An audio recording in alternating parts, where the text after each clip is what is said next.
లో రాష్ట్ర ప్రజలకి ప్రత్యేకంగా విలేకరు సోదరులకి మేలు జరగాలని ఆకాంక్షతో ఈరోజు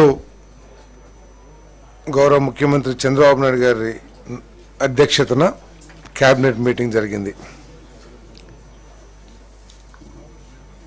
ఈ కేబినెట్ మీటింగ్లో రాష్ట్ర అభివృద్ధికి సంబంధించి అనేక నిర్ణయాలు తీసుకోబడ్డాయని చెప్పేసి మనం చేస్తాము. దాంట్లో మొట్టమొదటిది తిరుపతి జిల్లాలో 50 పడకల హాస్పిటల్ని 100 బెడ్స్కి అప్గ్రేడ్ చేస్తూ 7,44,08,373 అంచనా వ్యయంతో అప్గ్రేడేషన్ చేయడానికి కేబినెట్ అనుమతించడం జరిగింది. దీని మూలంగా అదనంగా 191 పోస్టులు డాక్టర్స్ కానివ్వండి, లేదా పారామెడికల్ స్టాఫ్ కానివ్వండి 191 మందిని మంజూరు చేయటం జరిగిందని చెప్పేసి మనం చేస్తాను. దీంట్లో ఏమిటంటే 7,44,00,000లో 90%, నాకు తెలిసి 90% అనుకుంటాను, కేంద్ర ప్రభుత్వం భరిస్తుంది. కేవలం 10% 10 or 15% రాష్ట్ర ప్రభుత్వం భరిస్తుంది. దీని మూలంగా ఏంటంటే మెరుగైన వైద్య సేవలు, వసతులు అన్నీ కూడా అక్కడ ప్రజలకి అందుబాటులోకి వస్తాయని చెప్పేసి నేను మనం చేస్తాను. ఎందుకంటే అడిషనల్గా ఆపరేషన్ థియేటర్స్ ఇవన్నీ కూడా 7:1 నిష్పత్తిలో, ఇందాక ఏదైతే 7,44,00,000 చెప్పానో 7:1 నిష్పత్తిలో, అంటే 6.51 కోట్లు కేంద్ర ప్రభుత్వం అంటే ఈఎస్ఐ కార్పొరేషను, 93 లక్షలు రాష్ట్ర ప్రభుత్వం పెట్టుబడి పెడుతుంది. తిరుపతిలో ఈఎస్ఐ హాస్పిటల్, తిరుపతిలో ఈఎస్ఐ హాస్పిటల్ 5.5 సంవత్సరాల క్రితం విధ్వంస పరిపాలన మూలంగా అమరావతిలో పనులన్నీ కూడా ఎక్కడున్నవి అక్కడే అన్నట్లు గత ప్రభుత్వం ఆపేసిన విషయం మనందరికీ తెలిసిందే. తద్వారా ఈ రాష్ట్రానికి రాజధాని లేని పరిస్థితి, ప్రపంచ స్థాయి రాజధానిని ఆశిస్తున్న పరిస్థితుల్లో విధ్వంసకరమైన పరిపాలన రావటం మూలంగా చాలా పనులు ఆగిపోయినాయి. ఆ పనుల్ని ఇప్పుడు పునరుద్ధరించాల్సిన పరిస్థితులు ఏర్పడి, మరి మొన్ననే ఇంతకుముందు జరిగిన కేబినెట్ మీటింగ్స్లోనే అమరావతిలో వరల్డ్ బ్యాంకు, హడ్కో, ఇంకా జర్మన్ ఫైనాన్షియల్ అసిస్టెంట్స్తో అభివృద్ధి కార్యక్రమాలు చేయాలని చెప్పేసి నిర్ణయం తీసుకుంటాం కూడా మీ అందరికీ తెలిసిందే. మరి దాంట్లో భాగంగా 2,723.02 కోట్ల విలువైన 2 ఇంజనీరింగ్ పనుల్ని టేకప్ చేయటానికి ఈరోజు మంత్రి మండలి ఆమోదం తెలిపిందని చెప్పేసి మనం చేస్తాను. ఈ వర్క్స్ని క్యాన్సిల్ చేసి వరల్డ్ బ్యాంకు, అదేవిధంగా ఏడీబీ ఎవరైతే ఈ అమరావతి నిర్మాణానికి ఆర్థిక సాయం చేస్తూ ఉన్నారో వారి సూచనల మేరకు ఈ ఇంతకుముందు ఉన్న టెండర్లన్నింటిని కూడా రద్దు చేసి మళ్ళీ ఫ్రెష్ టెండర్స్ని పిలవటానికి సూచనలు చేయడం జరిగింది ఈ ఫైనాన్షియల్ సంస్థలు. మరి దానికి ఈరోజు మంత్రి మండలి ఆమోదం తెలిపిందని చెప్పేసి మనం చేస్తాను. Andhra Pradesh metropolitan region and urban development authorities 2016కి సవరణలు చేయడానికి రూపొందించిన ముసాయిదా ఆర్డినెన్స్ ఆమోదం కోసం చేసిన ప్రతిపాదనకు మంత్రి మండలి ఆమోదం తెలిపింది. ఈ 3వ చట్ట సవరణతో రాజధాని మాస్టర్ ప్లాన్, మాస్టర్ ఇన్ఫ్రాస్ట్రక్చర్ ప్రణాళికలు, రాజధానిలో జోనల్ ఏరియా డెవలప్మెంట్ అవసరమైన మార్పులు చేపట్టేందుకు అవకాశం ఏర్పడిందని చెప్పేసి మనం చేస్తాను. అదేవిధంగా కొత్తగా ఏర్పడిన పిఠాపురం ఏరియా డెవలప్మెంట్ అథారిటీలో పరిపాలన సజావుగా సాగేందుకు మరియు అభివృద్ధి పనులు మరింత వేగంగా జరిగేందుకు 19 పోస్టులు మంజూరుకై చేసిన ప్రతిపాదనను మంత్రి మండలి ఆమోదించడం జరిగిందని చెప్పేసి నేను మనం చేస్తాను.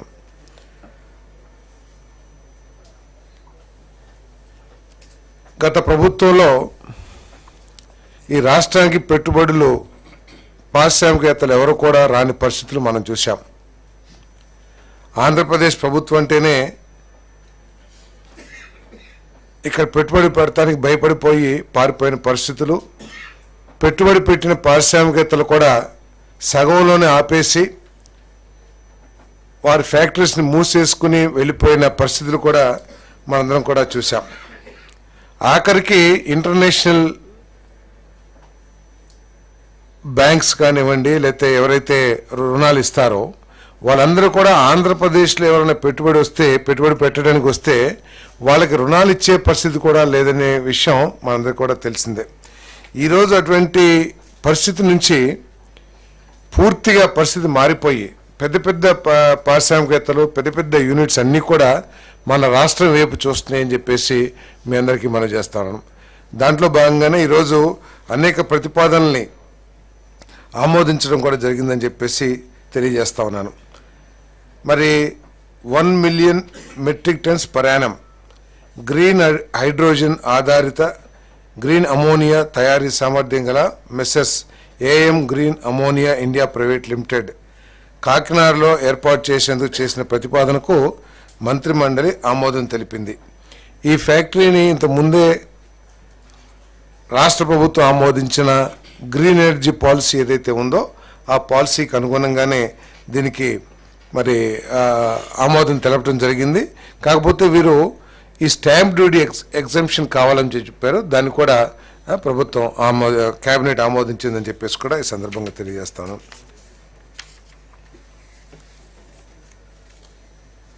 అదేవిధంగా సౌత్ ఇండియాలోనే మొట్టమొదటి solar, wind, battery storage integrated project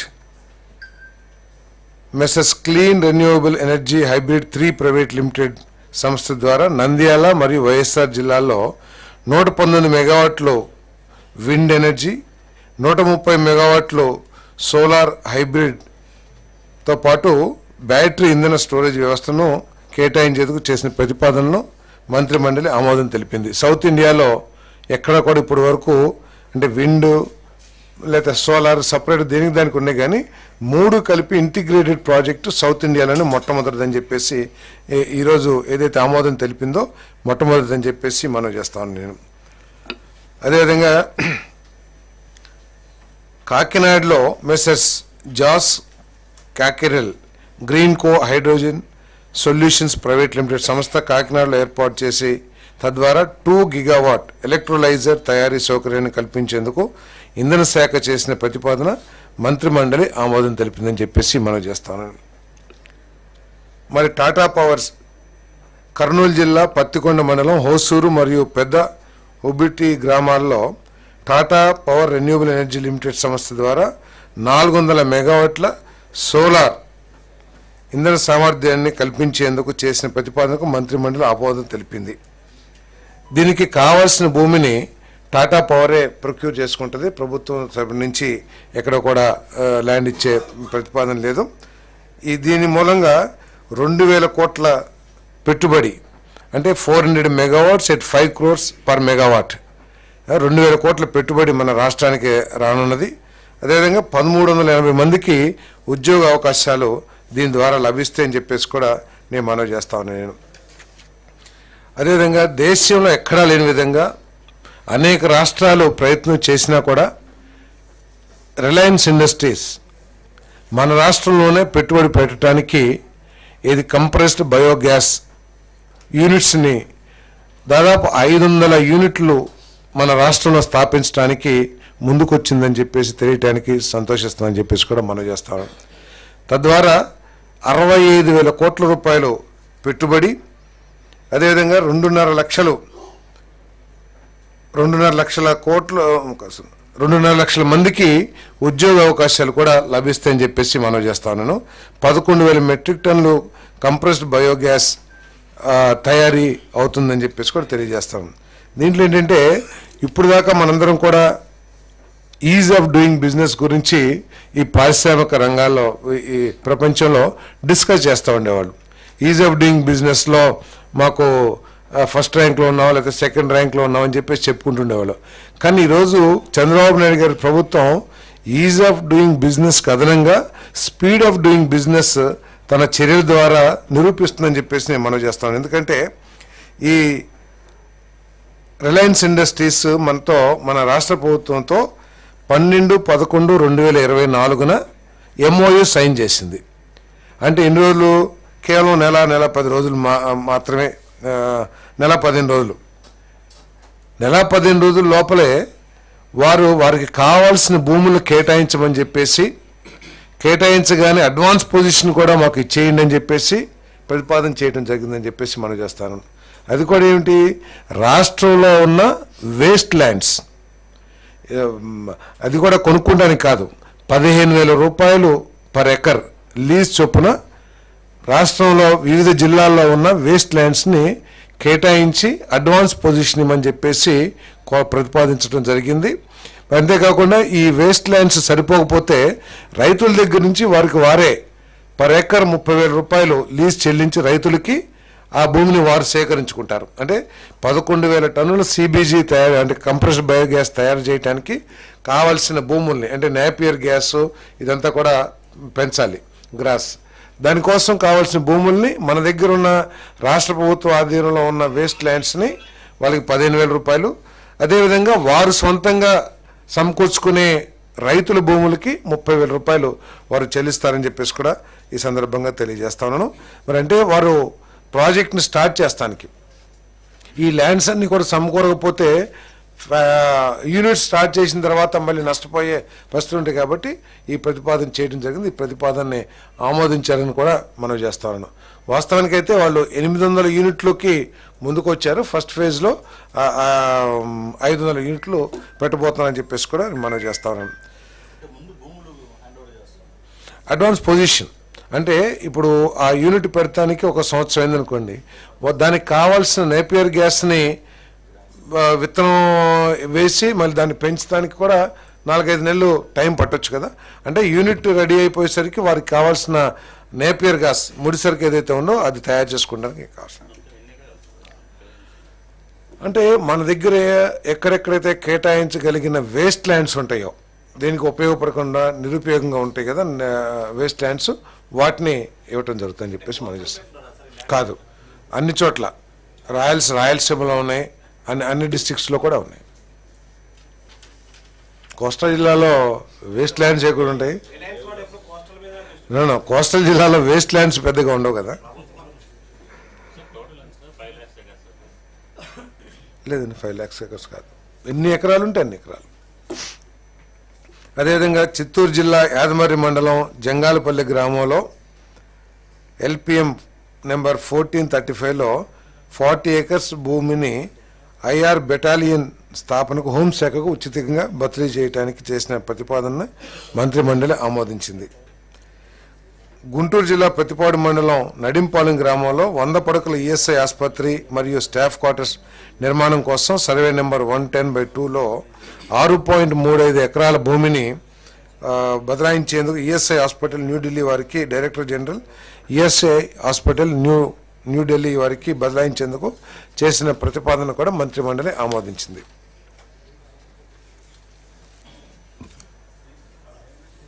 గత ప్రభుత్వం GOMS నెంబర్ 18/29/2020 జియో ద్వారా అంతకుముందు కడప జిల్లా తెలుగుదేశం పార్టీ ఆఫీస్ నిర్మాణం కోసం కేటాయించిన 2 ఎకరాలని రద్దు చేసింది. అంటే ఇది ఎంత ఆశ్చర్యకరం అంటే ఎంత దిగజారిన ఆలోచనలతో నిర్ణయాలు తీసుకోబడేవో ఒకసారి ఆలోచన చేస్తే, అదే గత ప్రభుత్వం వివిధ పార్టీలకి భూములు కేటాయించింది, ఆ పార్టీతో పాటు తెలుగుదేశం లేకపోతే ఇంకా ఇతర పార్టీలు కూడా. ఆ కేటాయింపులో కూడా గత ప్రభుత్వం అంటే చంద్రబాబు నాయుడు గారి ప్రభుత్వం చేసిన విధానాలనే కొనసాగించింది. కానీ ఈ తెలుగుదేశం పార్టీకి కడప జిల్లాలో ఇచ్చిన భూమిని మాత్రం కేవలం కక్ష కారణంతో అది రద్దు చేసిందని చెప్పేసి మనవి చేస్తా ఉన్నాను నేను. ఎందుకంటే ఒకవేళ విధానాలు మార్చుకుని రద్దు చేస్తే వేరు, ఇక ముందు ఎవరికి ఆ విధానాలని అనుసరించి కేటాయించకపోయినా ఆలోచన చేయొచ్చు. కానీ ఏదైతే అంతకు ముందు ప్రభుత్వం విధానాన్ని తీసుకొచ్చిందో అదే విధానంలో అన్ని పార్టీలకి తమ పార్టీకి కూడా భూములు కేటాయించుకుని ఆఫీసు కట్టుకుంది, కానీ తెలుగుదేశం పార్టీకి మాత్రం రద్దు చేసింది. దాన్ని మళ్ళీ ఈరోజు తెలుగుదేశం పార్టీకి ఇవ్వటానికి లీజ్ ప్రాతిపదికన ఇవ్వటానికి చేసిన ప్రతిపాదనని ఆమోదించడం జరిగిందని చెప్పేసి సేమ్ ల్యాండ్ 2 acres లీజ్ ఎన్ని సంవత్సరాలు నేను మీకు తెలియజేస్తాను. అదేవిధంగా ఇంకా రాష్ట్రంలో 3 ప్రాజెక్ట్స్ కొన్ని వేల మందికి ఉపాధి అవకాశాలు, ఉద్యోగ అవకాశాలు లభించే కొన్ని 3 ఇండస్ట్రీస్ని చేసిన ప్రతిపాదన ఏదైతే SIBP state investment promotion board ఏదైతే ప్రతిపాదించిందో వాటిని ఆమోదించడం జరిగిందని చెప్పేసి మనం చేస్తాము. దాంట్లో TCS టాటా కన్సల్టెన్సీ సర్వీస్ వారు 10,000 మందితో ఒక సాఫ్ట్వేర్ కంపెనీనో లేకపోతే సాఫ్ట్వేర్ కంపెనీ డెవలప్మెంట్ సెంటర్ని ప్రారంభించడానికి విశాఖపట్నంలో ప్రారంభించడానికి ముందుకు వచ్చింది. ఇంతకుముందు డల్లాస్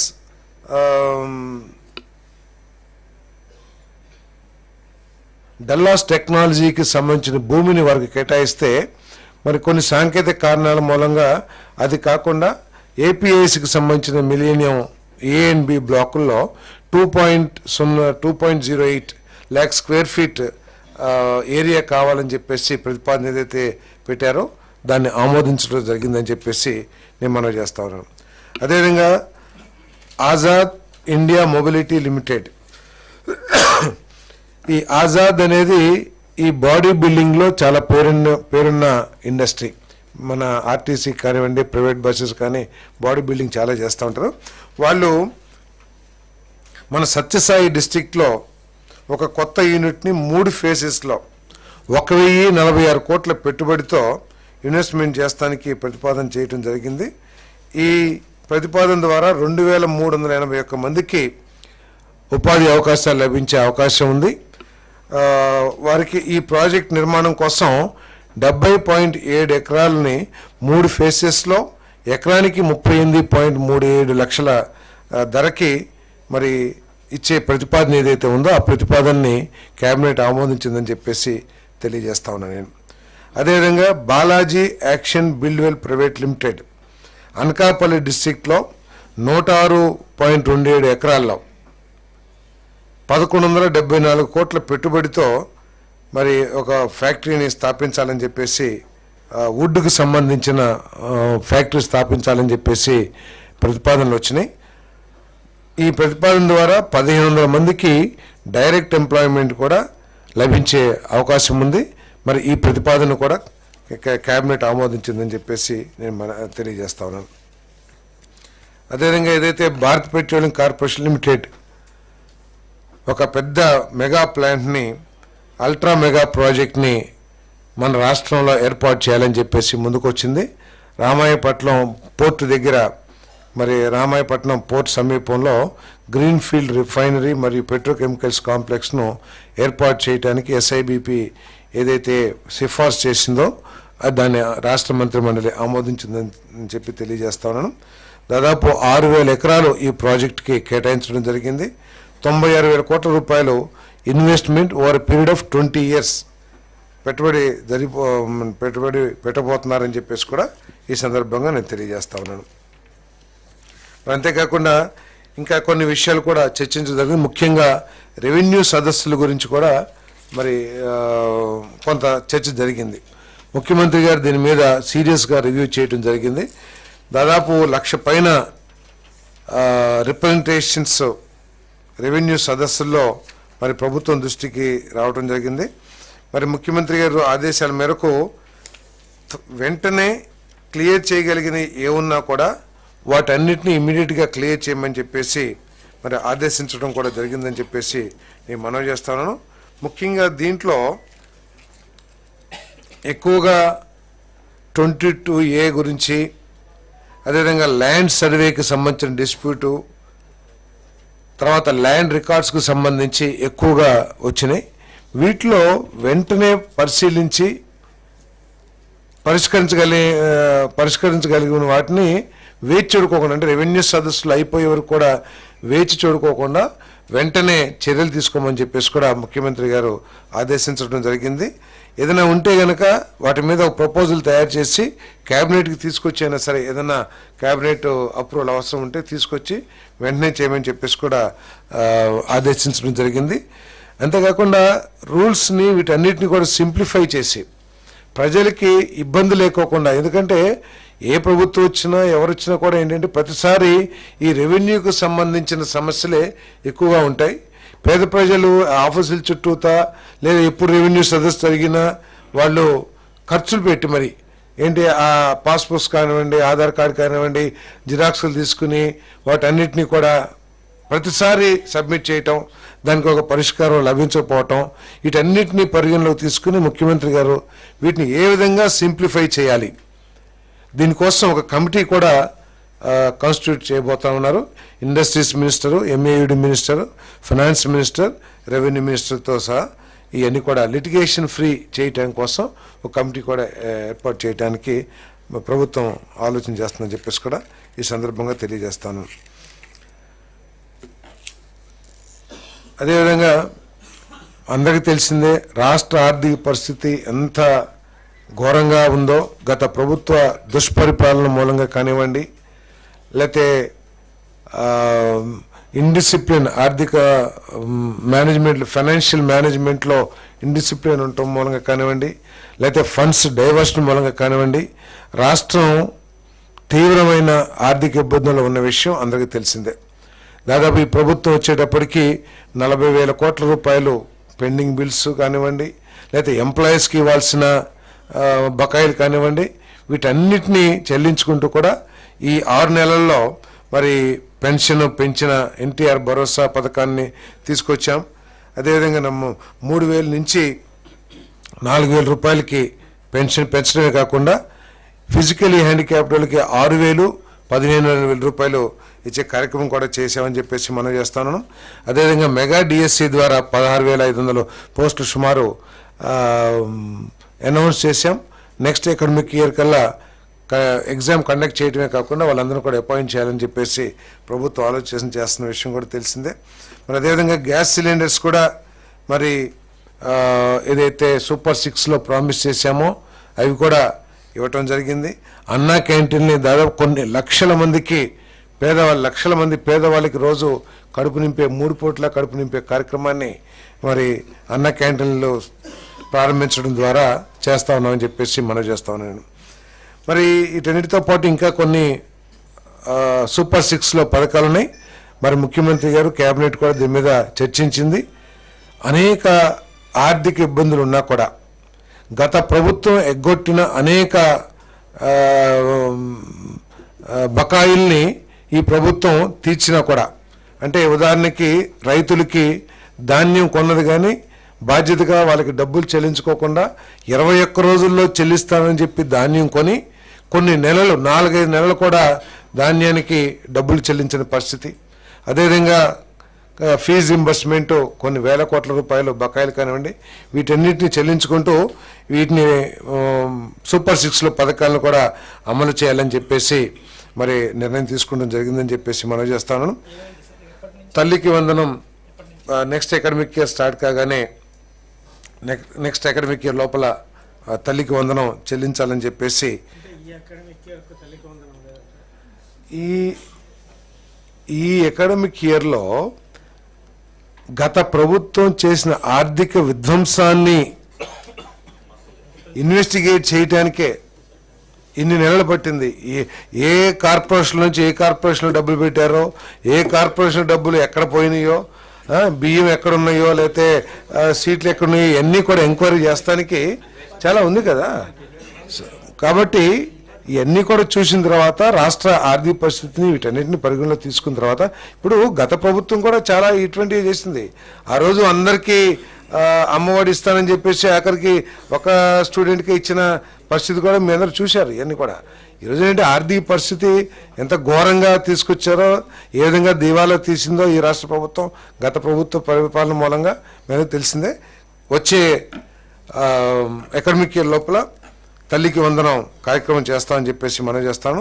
అదేవిధంగా రైతు భరోసా కూడా నెక్స్ట్ కేంద్ర ప్రభుత్వం ఎప్పుడైతే రిలీజ్ చేస్తుందో వాళ్ళతో పాటు రాష్ట్ర ప్రభుత్వం కూడా రైతు భరోసా రిలీజ్ చేయాలని చెప్పేసి ఆలోచన చేస్తుంది.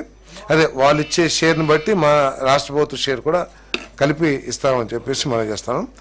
అదేవిధంగా ఫిషర్మెన్కి గత ప్రభుత్వం కేవలం 10,000 రూపాయలు మాత్రమే ఇచ్చింది.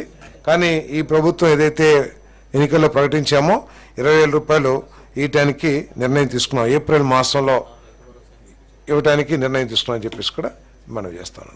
ఓకే,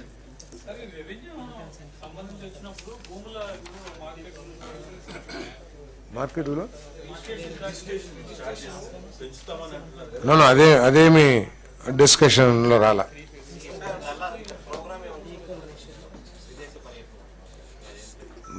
ఎప్పుడు వెళ్తారంటున్నారు. ఇంకా దాని గురించి కూడా డిస్కషన్ ఏమి రాలేదు. కానీ ప్రైమ్ మినిస్టర్ విజిట్ గురించి చర్చించడం జరిగింది. వారి ప్రోగ్రామ్ని బ్రహ్మాండంగా దిగ్విజయం చేయాలని చెప్పేసి నిర్ణయం తీసుకున్నారు. దానికి అవసరమైతే ఒక కమిటీ కూడా పొలిటికల్ కమిటీని ఏర్పాటు చేసి కూటమి పార్టీలన్నీ సమన్వయంతో జన సమీకరణ కానివ్వండి, అక్కడ ఏర్పాట్లు కానీ చేయాలని చెప్పేసి నిర్ణయం తీసుకుంటూ జరిగింది. మరి ఈ కార్యక్రమంలో ఏమండి పొలిటికల్ అంటే మినిస్టర్స్ అందరూ పొలిటీషియన్సే కదా. 8వ తారీఖు విశాఖపట్నం. దీంట్లో ప్రైమ్ మినిస్టర్ గారి ప్రోగ్రాంలో NTPC integrated green hydrogen hub at Podimaka ఆ ప్రాజెక్టుకి శంకుస్థాపన చేయడం జరుగుతుంది. దీని ద్వారా 65,370 కోట్ల రూపాయలు 3 ఫేసెస్లో ఇన్వెస్ట్మెంట్ చేయబోతున్నారని చెప్పేసి కూడా ఈ సందర్భంగా నేను తెలియజేస్తా ఉన్నాను. నేను NTPC integrated green hydrogen hub total investment 65,370 కోట్ల రూపాయలు 3 ఫేసెస్లో.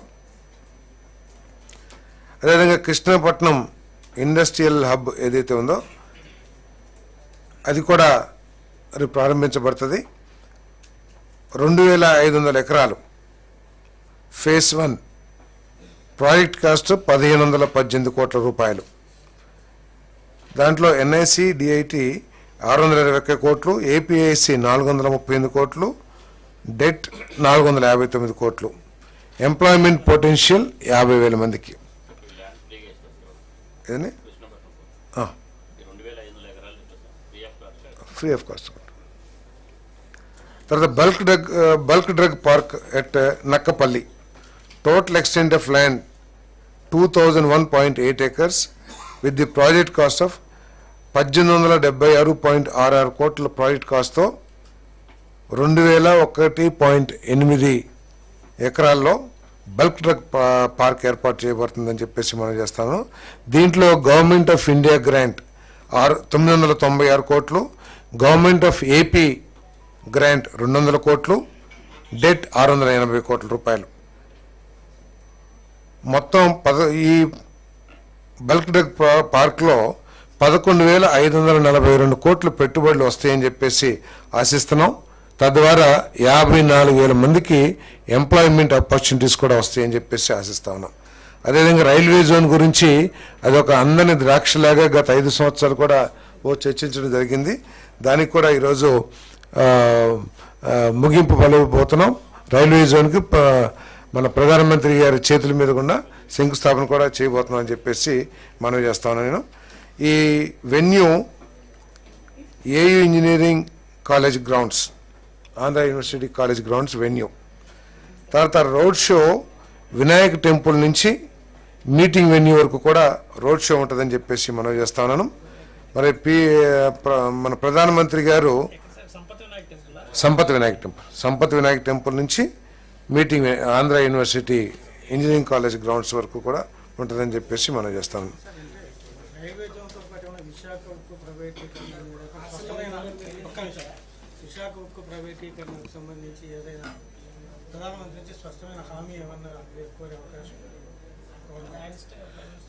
దాని గురించి అయితే క్యాబినెట్లో చర్చ జరగలేదు. ప్రధానమంత్రి గారి ప్రోగ్రాంను ఏ విధంగా నిర్వహించాలి, ఆ ప్రోగ్రాంలో ఉన్న కార్యక్రమాలు ఏదైతే ఉన్నాయో దాని గురించి చర్చ.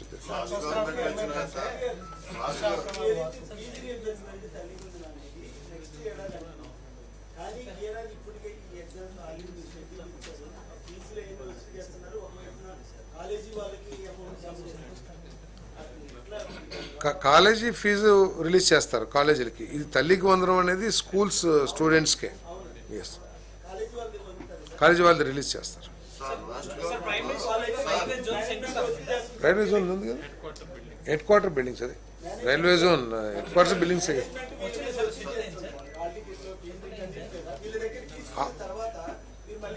ఫీజులను అడ్డం పెట్టుకుని సర్టిఫికెట్స్ ఇవ్వకపోయినా, లేకపోతే వారిని ఇబ్బంది పెట్టినా, హాల్ టికెట్లు ఇవ్వకపోయినా కూడా వారితో మాట్లాడి వారి మీద ఇప్పించే ఏర్పాటు చేస్తాం. వారి మీద చర్యలు కూడా తీసుకుంటాం.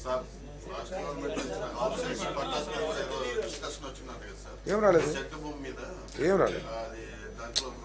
ఈ రెవెన్యూ సదస్సుల్లో వచ్చిన సమస్యల్లో ఇళ్ల స్థలాల సమస్య, వాటి గురించి రిప్రజెంటేషన్స్ వచ్చినాయి, అంతేగాని వాటి మీద ఎక్కడ చర్చ రాలేదు.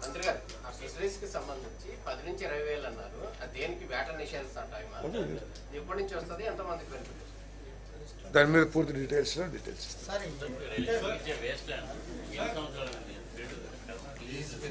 15 years ఎంతో ఉంది కంప్లీట్ ఉందా? 15 years.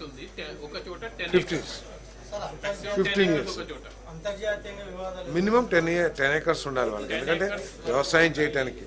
15 years వరకు ఉంది. రెంట్ కూడా పర్ ఇయర్ కి 15, గవర్నమెంట్ ల్యాండ్ ఉంటే 15,000, ప్రైవేట్ అయితే 30,000 పర్ ఎకర్. అదే నెక్స్ట్ రైతులకి చాలా కార్యక్రమాలు చేసింది ప్రభుత్వం. ఏంటంటే ఎగ్గొట్టిన 1630 కోట్ల రూపాయలు చెల్లించింది. తర్వాత 24 గంటలు కాదు, 24 గంటల కంటే కూడా తక్కువ సమయంలోనే రైతు పండించిన పంటలకి డబ్బులు చెల్లించింది ధాన్యం రైతులకి. అదేవిధంగా పామ్ ఆయిల్కి అయితే 12,000 రూపాయలకి గత ప్రభుత్వం చెల్లిస్తే ఈరోజు 20,000 రూపాయలు పైబడి ఈరోజు రైతుకి గిట్టుబాటు లభిస్తూ ఉంది ధరలో. కాబట్టి రైతుకు కావాల్సిన కార్యక్రమాలన్నీ కూడా బాగా జరుగుతున్నాయి. ఏదండి, మిర్చికి బాగా కొద్ది ధర తగ్గినా కూడా అది ఆ సైకిల్ మీ అందరికి తెలిసిందే మిర్చికి సంబంధించి.